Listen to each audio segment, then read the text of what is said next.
অভিজিত মোবাইললৈ স্বাগতম জনাইছো। আজি মই লৈ আহিছো ডিসেম্বৰ মাহত লঞ্চ হোৱা 6টা নতুন ফোন। 6টা খুব ধুনীয়া ফোন দিছে, খুব কম বাজেটত। গোটেইকেইটা ফোন 5G আছে। এতিয়া মই ষ্টাৰ্টিং কৰিব লৈছো আপোনাৰ এটা ৰেডমি ফোন।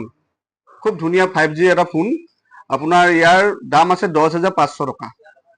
আৰু ইয়াৰ পিছত মই এটা লৈ আহিছো ৰেডমি নোট 14 Pro। খুব এটা ধুনীয়া ফোন। পানী জুবাই দিলেও এইটো ফোন একো নহয়। কাপ ডিসপ্লেত আহিব, খুব ভাল প্ৰাইজত দিছে। আপোনাৰ 50 মেগাপিক্সেল সনিৰ কেমেৰা আছে, খুব লেটেষ্ট দিছে কেমেৰা। আৰু 5500 ইয়াৰ বেটাৰী দিছে। খুব ধুনীয়া ফোন। আৰু তাৰ পিছত লৈ আহিছো মই এটা খুব ট্ৰেন্ডত থকা ফোন ৰেডমি 14C। খুব লেটেষ্ট এটা ফোন। আপোনাৰ ইয়াতে 33 ওয়াট ফাষ্ট চাৰ্জিং আছে আৰু 50 মেগাপিক্সেল ডুৱেল কেমেৰা আছে। খুব এটা ধুনীয়া ফোন। ইয়াৰ পিছত মই লৈ আহিছো ভিভো এটা নতুনকৈ লঞ্চ হোৱা ফোন Y29। এইটো 14,000 টকাত ষ্টাৰ্ট হৈ আছে আমাৰ ইয়াত। 14,000 টকাৰ পৰা পাব এইটো ফোন। খুব ধুনীয়া কেমেৰা দিছে, প্লাছ ইয়াতে 5500 বেটাৰী দিছে।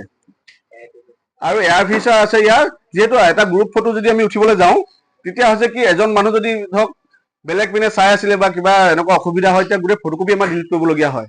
কিন্তু যিহেতু এই ফোনটোৰ এটা ফেচিলিটি আছে কি সেই যিজন মানুহ বেয়া হৈ আছিলে সেই মানুহজনকে আঁতৰাই দিব পাৰিব এই ফোনটোত।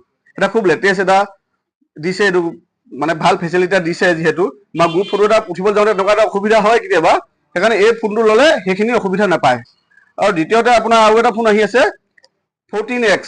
খুব ট্ৰেণ্ডত আছে এতিয়া ৰিয়েলমি এই ফোনটো। আপুনি আহিব পাৰে অভিজিত মোবাইল ঘিলামৰাত।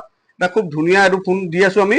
ইয়াত 45 ওয়াটৰ ফাষ্ট চাৰ্জিং আছে আৰু 6000 ইয়াৰ বেটাৰী আছে আৰু 50 মেগাপিক্সেল ইয়াৰ কেমেৰা আৰু 15,000 টকাত আমি দি আছো অভিজিত মোবাইল ঘিলামৰাত।